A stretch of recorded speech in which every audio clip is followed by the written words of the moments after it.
welcome to HR Tuesday Tips with the Millers, and I'm Lori Miller and this is Janine Brown Miller, and today we're going to be talking about how we can leverage technology when it comes to the overtime compliance issue that's going to be impacting all the businesses this December. So Janine, what can companies do to leverage technology to help them with managing this change that's going to be forthcoming?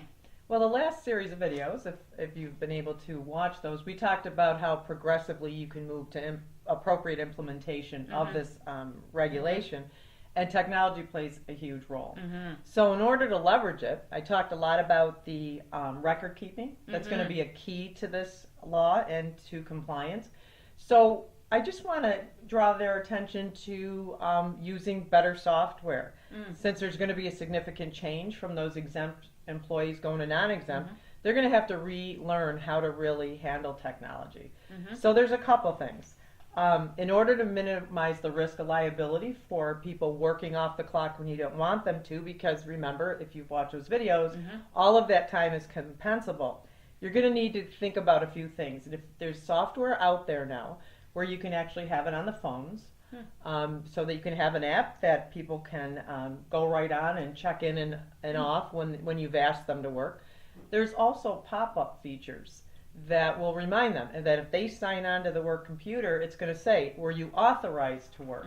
Did you get the authorization for overtime? Because if not, you're going to guide them to close down, because again, you don't want to pay them for that time unless you tell them to work during that time.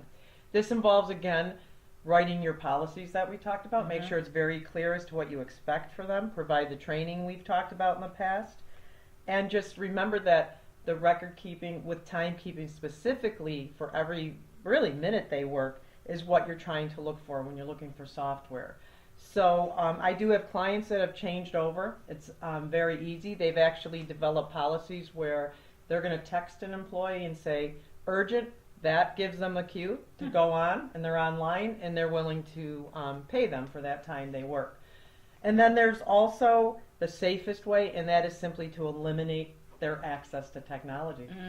And some people are doing that just to play it safe. Okay. So think about that. Start researching the technology options. Yeah, absolutely. You want to have the technology work for you, and whatever you decide that's going to work best for your organization and for your people, make sure you put together some type of communication or training plan so people know how to do that. So once the decision is made, put together that next step, and I guarantee you'll have no issues, hopefully, for moving forward once this actually goes into place. So thank you so much for joining us today. Sit back, relax. We got this.